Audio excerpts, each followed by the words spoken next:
김달진이 진행하는 미술사 이야기 48번째. 오늘은 연세대학교 박물관에서 열리고 있는 도미야마 다에코의 세계 기억의 바다로 여기를 왔습니다. 우리 도미야마 다에코 선생님은 우리가 진보화가, 인권화가다 이렇게 이야기를 하는데요. 올해 100세이신데 또 한국의 여러 가지 상황을 이렇게 그림으로 많이 표현하셨던 그런 분이죠. 그래서 오늘 진행하도록 하고요. 우리 연세대학교 박물관의 윤현진 학예사에게 이번 전시를 열리게 된 것을 좀 잠깐 얘기를 들어보도록 하죠. 네, 안녕하십니까. 연세대학교 박물관 윤현진입니다. 저희 기억의 바다로 도미야마 다에코의 세계는요, 도쿄대학 동양문화연구소와 공동으로 기획한 전시입니다. 도미야마 다에코 선생님이 평생 해오신 작품이 우리나라의 민주화, 그다음에 인권, 그다음에 또 제국주의 하에서의 이런 인간의 모습들, 이런 것들이 평생의 주제로서 해오신 작가이기 때문에 우리나라에서 전시를 여는데 큰 의미를 두고 있고요. 또 한국 민주화 운동의 역사에서 항상 그 변혁점에서 선구적인 역할을 했던 우리 연세대학교에서 선생님의 작품을 만나게 되는 거에 아주 큰 기쁨을, 의미를 가지고 있습니다. 특히 이제 학교에서 저희가 열리는 전시다 보니까요, 선생님이 다뤄오신 그런 역사적인 사건에 대한 실질적인 기록에 대한 이야기도 또 중요하지만, 선생님이 봐오신, 평생 해오신 그 야만에 대한 모습들을 목격하고 그거를 또 증언자로서의 활동을 해오신 선생님의 그런 시선을 우리가 지금 이 시대에서 살피고, 또 우리가 또 증언해야 될 시대의 모습은 무엇인지, 그런 선생님의 시선을 한번 공감해보는 의미로서 전시를 진행하게 되었습니다. 네, 이번에 마침 도미야마 다에코 선생이 지난 6월에 우리나라 정부로부터 국민 포상을 받았다는 그런 반가운 소식 들었고요. 이 다에코의 작품이 94년인가 그 동해갤러리 때 전시를 있었는데요. 이번에는 50년대부터 선생이 어떤 해고전 형식으로 최근 작품까지도 돌아볼 수 있다고 하고요. 여기 지금 세계 전시장에서 5개의 주제로 열린다고 하는데 다음 전시장 들어가 보도록 하죠.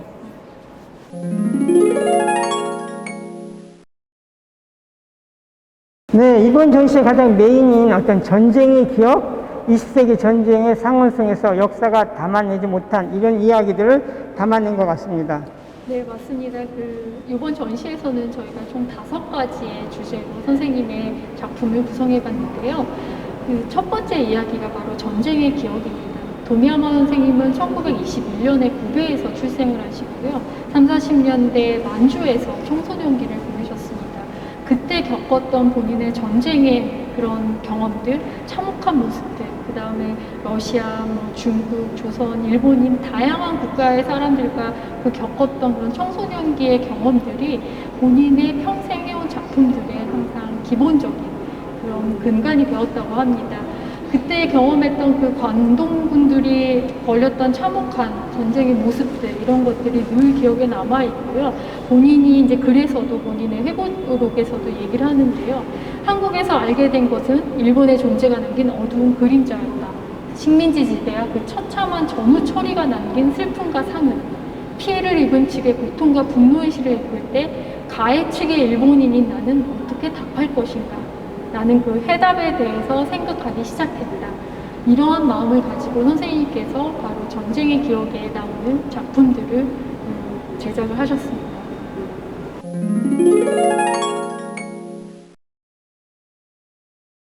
이 작품은 우리 연희 연세대학교를 나온 그 윤동주 시인하고의 어떤 관련이 있는 정말 특별한 작품인 것 같은데요. 이 작품의 제목은 거간의 원한, 후쿠오카 형무소에서 옥사한 시인 윤동주에게 바치다라는 제목을 가진 작품입니다. 저희가 이 작품으로 도미야마 선생님 이번 전시를 시작을 하고 싶었고요. 선생님은 평생 그 작품들을 시인의 그 시를 통해서 그들의 삶을 통해서 세상의 시대의 흐름을 같이 해온 시인들의 이야기를 통해서 본인의 작품을 형상화하는 걸 많이 남겼는데요. 특히 이 윤동주 시인에게 바치는 이 작품을 찢긴 자들이라는 본인의 그 조선인 강제동원의 이야기를 담아낸 시리즈의 대표 작품으로 여기고 있습니다. 저희가 이번 전시에서 꼭 이 작품으로 시작을 하고 보여드리고 싶었는데요. 사실 지금 보시는 작품은 진짜 원본 작품은 아니고요. 저희가 이미지를 캔버스전에 출력한 재현한 작품입니다. 이 작품은 선생님께서 동화갤러리에서 1994년에 첫 개인전을 하실 때 출품됐다가 동화갤러리에 기증하셨던 작품인데요. 이후에 그 행방이 현재는 그 소장자가 그 작품의 행방을 찾을 수가 없어서 이번 전시에는 저희가 이렇게라도 꼭 보여드리고 싶었고요. 이번 전시를 통해서 좀 소장자께서 이 작품 내가 소장하고 있는데 하고 좀 나타나 주시면 얼마나 좋을까 하는 기대도 가지고 있습니다. 이 작품의 제목은 지코 탄전이라는 작품입니다. 선생님은 1950년대 그 일본의 탄광에서의 그 노동자의 삶을 기록하는 그 화가로서 또 활동을 많이 하셨는데요. 바로 그 본인이 봤던 탄광 중에 가장 아름다운 탄광이 지코 탄광이라는 이야기도 하셨습니다. 이 찢긴 자들 시리즈에서 강제동원된 노동자들의 한을 헤어내주고자 하는 게 선생님의 이 시리즈에 담긴 그 주제입니다. 그래서 이 작품들 보면 제목을 보면 신세타령이란 제목들을 가지고 있고요. 당시 그 억울하게 끌려간 노동자들의 그 한을 담아내주고 싶어하는 마음이 담겨 있습니다.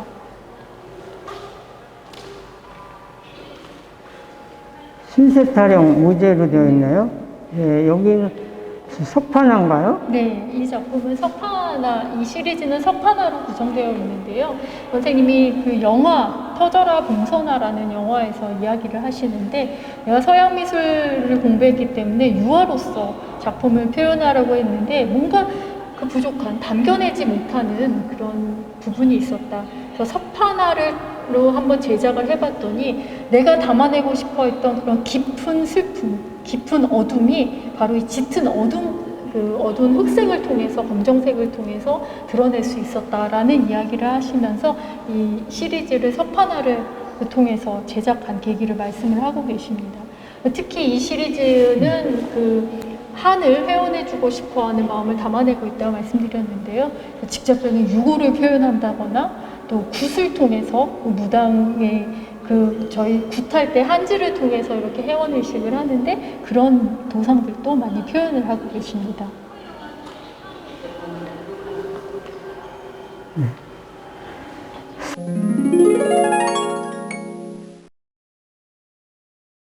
네, 이 작품 보니까 작년에 국립현대미술관 서울관 낯선 전쟁에서 만났던 작품인데 여기서 다시 만나게 되니까 되게 반갑고요. 저 멀리니까 해저 몇 마리 밑에서 일어났던 여러 가지 이야기, 또 거기에 그 원혼들의 뭐 해골 이런 도상들이 이렇게 담겨져 있네요. 네, 맞습니다. 이 작품은 작년에 국립현대미술관 낯선 전쟁에 출품됐던 작품이고요. 이번에 저희 또 전시의 대표 작품으로 출품이 되었습니다. 이 작품은 선생님께서 위안부의 한을 풀어주고 싶어하는 마음이 담긴 그 시리즈들이고요. 그 중에 바다의 기억이라는 시리즈명을 가진 위안부들을 위한 작품 중에 한 점인 남태평양의 해저에서라는 작품입니다. 그 머나먼 곳까지 끌려가서 고향에도 돌아오지 못하고 그 남쪽 바다에 가라앉아서 오지 못하는 그 유골들의 한을 풀어주고 싶어하는 선생님의 마음을 담아낸 작품입니다. 이 작품의 주요 이미지가 일본하고 이렇게 관련이 어떤 국화라든지 그 여우 이런 것들이 도상을 차지하고 있네요. 네, 맞습니다. 이 작품은 그 여우 이야기라는 시리즈 중에 한 작품이 벚꽃과 국화의 환영으로 라는 작품입니다. 선생님은 여우를 등장시켜서 이 시리즈를 이야기를 하고 계시는데요. 여우가 일본에서는 풍작의 신이라고 합니다. 네, 풍작의 신이기도 하지만 또 그 풍작을 이끌어내기 위해서 교묘하고 환영을 계속 불러일으키고 사람들에게 욕심을 불러일으키는 그런 역할로서의 여우를 이 그림에는 등장을 시키고 있습니다. 그래서 이 하단에 보고 계신 이 제국주의 시대에 이런 이들의 우리나라라든지 대만이라든지 이들의 제국주의 하에 이들의 희생을 통해서 일본의 번영이 이루어졌고 이 번영을 이루기 위해서 여우가 계속 교묘하게 계략을 펼쳤다라는 그 이야기를 흐름을 갖고 있고요. 그래서 일본의 지금 그 번영한 기업들의 그다음에 천황을 상징하는 국화라든지 천황의 상징물이라든지 이런 것들을 이제 상단에 배치해서 희생과 그들의 계속 환영을 이끌어내는 여우 이 모습을 이제 대비적으로 배치를 하고 있습니다.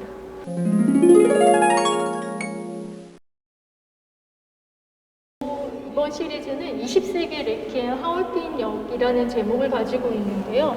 도미야마 다이코 선생님은 이제 10대, 20대를 하얼빈에서 보내셨습니다. 그때 기억을 가지고 담아낸 그림 시리즈고요. 유라시아 지역의 전설의 동물들을 조합해서 이 도상들을 만들어내고 계십니다. 그래서 하얼빈의 전쟁을 겪었던 그 참혹한 모습들, 그런 모습들을 겪었던 그 청소년기에 대한 하얼빈에 대한 진홍곡으로서 이 시리즈를 완성하셨다고 합니다.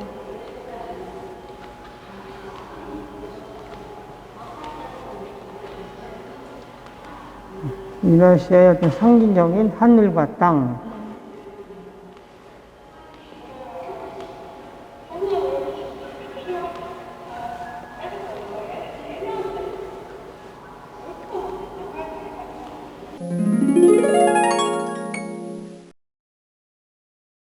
네, 여기 시리즈는 우리 선생님의 50년대 초기의 작품들을 보여주는 시리즈인 것 같은데요.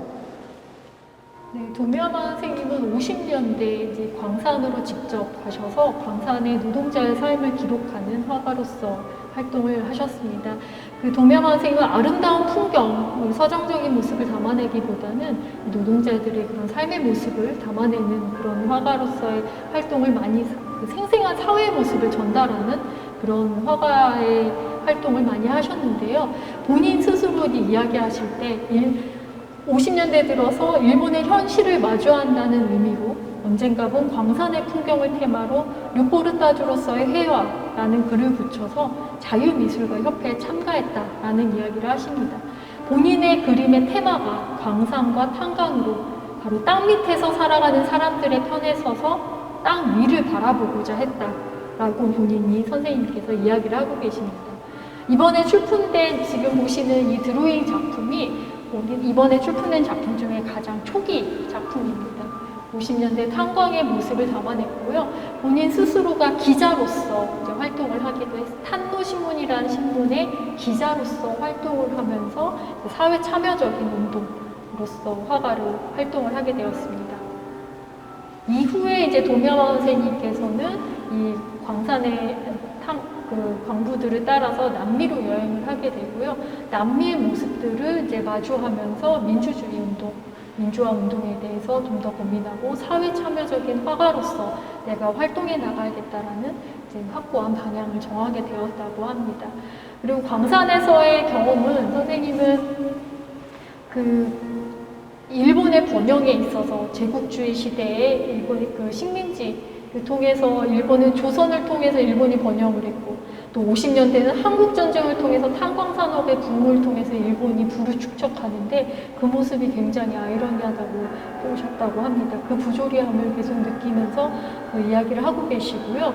이후에 이제 탄광이 그 사양산업이 되었을 때 광부들이 많이 실업자가 되고 그들의 삶을 따라 남미로 이주를 하게 됩니다.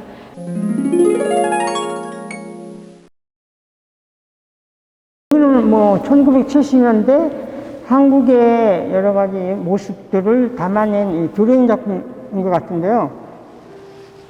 네, 이 작품은 1970년대 초반에 우리나라의 모습을 담아낸 선생님의 드로잉 작품입니다. 그 도미야마 선생님은 30년대, 40년대에 만주에 가기 위해서 우리나라를 기차로서 스쳐 지나갔던 그런 기억을 갖고 계세요. 그래서 그때 이제 청포도를 기차에서 드시면서 만주로 갈 때 보았던 조선의 풍경, 이 본인의 기억에 남는 조선의 풍경이었다 하면서 이육사 시인의 청포도 시와 그때 보았던 조선의 풍경의 그 농촌의 현실에 대한 그 인상을 갖고 계시다고 했는데요. 이후에 우리나라에 처음으로 이제 제대로 여행을 오신 거는, 머무르신 거는 70년대가 처음입니다. 그때 처음 마주한 우리나라의 모습을 드로잉으로 남기셨고요. 주로 이제 여성의 삶에 대한 그 모습들을 담아내고 계십니다. 그 70년대에 오셔서 처음 본인이 이제 하얼빈 여고를 다니셨는데, 하얼빈 여고를 같이 다닌 동창생들을 수소문해서 이제 70년에 처음 오셨을 때 이야기를 나누셨다고 그래요. 그래서 그들이 하얼빈 여고 당시에 그 겪었던 그런 참혹한, 그러니까 조선인으로서 또 겪었던 하얼빈에서 그런 이야기를 나누고요. 또 한국 전쟁 해방 후에 고국에 돌아왔을 때 그 해방 후의 모습, 해방 후 조국에서의 또 삶, 또 한국 전쟁이 일어나서 겪었던 그 전쟁의 삶, 이런 것들을 하얼빈 여고의 동창생들과 이야기를 나누셨다고 하는데요. 그때의 인상과 또 우리나라의 모습들을 이제 같이 담아낸 작품이라고 보고 있습니다. 이거는 뭐 특별한 사연이 있는 작품인 것 같은데요. 네, 이 작품은 이제 저 70년대에 남겨주신 드로잉 시리즈 중에 한 작품인데요. 따로 이렇게 보여드리는 이유는 서대문 형무소에서 면회를 기다리는 어머니라는 제목을 이 작품에 이렇게 달아놓으셨어요. 당시 70년대 초반에 선생님이 오셔서 그 경험하신 것 중에 그 입국 목적 중에 하나가 또 서승 서준식 그 형제 간첩당 사건으로 억울하게 투옥된 그런 분들이라든지 그런 분들을 구명하기 위한 운동을 위해서 우리나라에 많이 오셨는데요. 서대문 형무소 앞에 가면 당시 투옥된 학생들의 어머니들이 많이 계셨을 겁니다. 그 어머니들을 보면서 남기신 작품으로 보여지고요. 또 그래서 이 작품과 같이 저 도미야마 선생님께서 서승 선생님 구명운동을 위해서 남기신 그런 글을 저희가 같이 이제 보여드리고 있습니다.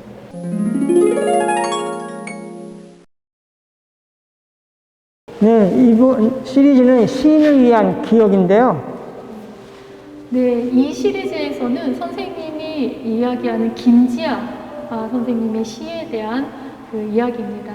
선생님 그 이야기 중에 보면은 김지아 선생님이 시를 만났을 때 본인의 이야기가 담겨 있는데요.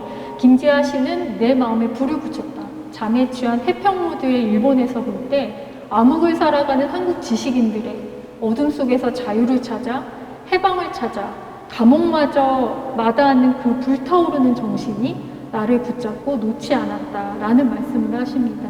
그러니까 그 민주화를 위해서, 민주주의를 위해서 감옥을 마저 그 마다하는 지식인들의 모습에 감명을 받았고, 그거의 가장 아이콘으로서의 김지아 선생님의 그 이야기를 담아내고 계시고요. 그 여기에 지금 보여드리는 작품은 김지아 선생님의 시로부터 받은 감상을 그 그림으로 표현해낸 작품들입니다. 도미야마 선생님은 김지아 선생님의 시를 모티브로 해서 두 분이 같이 심야라는 시화집을 1974년에 내셨는데요. 바로 이 작품이 그때 표지로 쓰셨던 대표적인 작품입니다. 십자가의 죄수라는 작품입니다. 이 작품은 양심수라는 작품이고요. 70년대 그 학생운동을 하면서 억울하게 투옥된 그 많은 양심수들을 기리면서 담아낸 작품입니다. 특히 서승 선생님 구명운동의 글이나 이럴 때 많이 활용된 그림이고요. 서승 선생님이 직접 그 저희 전시장에 찾아오셨을 때 제가 혹시 수인 번호 오셨냐고 여쭤보니까 비슷했다 이렇게 얘기하시더라고요. 그래서 서승 선생님을 담아내신 그림이 아닐까 싶습니다. 지아 선생님의 시는, 이 작품은 지금 황토길이라는 시를 모티브로 담아낸 작품인데요. 특히 이제 도미야마 선생님의 작품 특징 중에 하나가 슬라이드 작품이 있습니다. 그 70년대 초에 일본에서 김지아 선생님의 다큐멘터리가 방영되기도 했었는데 국제관계에 영향을 미친다라는 이유로 갑자기 취소가 되었다고 합니다. 그런 상황을 마주하면서 도미야마 선생님께서 내가 이 현실을 알려야겠다라고 생각을 하셔서 본인의 작품을 이제 슬라이드로 담아서 전 세계 이제 미국이나 유럽으로 가서 활동을 하게 됩니다. 이 시리즈는 또 비어라는 시를 가지고 이제 담아낸 작품이고요. 독재자의 모습을 이렇게 표현을 하셔서 당시 군사 독재하에 우리나라의 이제 모습을 담아내고 있는 작품입니다. 도미야마 선생님은 1970년대 우리나라 군사 독재의 상황을 세계에 알리는 역할을 많이 하셨습니다. 그래서 그림으로써 또 직접적인 사회 운동에 참여함으로써 그 활동을 많이 하셨는데요. 바로 이 사진 같은 경우가 이제 선생님의 활동을 보여주는 사진입니다. 그 뒤에 보면은 선생님 머리에 가려져 있긴 한데요. 김지아 씨 등 모든 정치범을 석방하라 라는 그 정치범 석방 운동을 펼치기도 하셨습니다.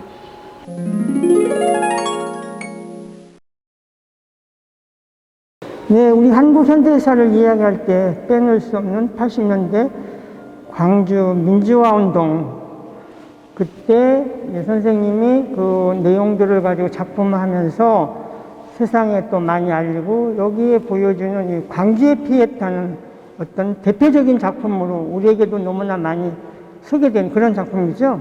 네, 맞습니다. 도미야마 선생님의 작품 중에 우리나라의 가장 유명한 작품이 바로 이 광주의 피에타 작품입니다.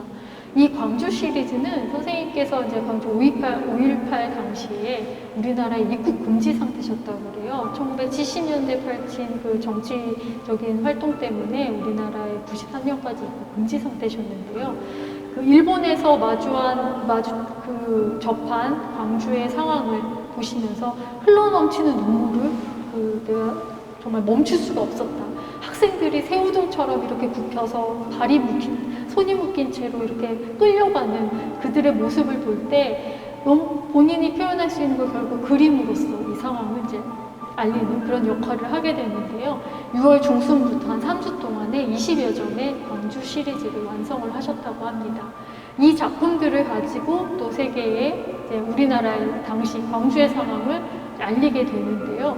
독일의 슈나이더 목사님 같은 경우 이 작품으로 또 달력을 만들어서 우리나라의 상황을 알리는 그런 역할을 하셨다고 합니다. 네, 이 작품들이 앞으로는 그 경기도 의왕시에서 보여준다는 그런 이야기가 있는데요. 이 작품은 민주화운동 기념사업회 소장 작품입니다. 작년 11월에 도미야마 선생님께서 민주화운동 기념사업회에 기증을 하셨고요. 이번 전시에 그 민주화운동 기념사업회에서 먼저 본인들 기관에서 공개하시기 전에 저희 이번 전시에 아주 크게 협조를 해주셔서 같이 할 수 있었습니다.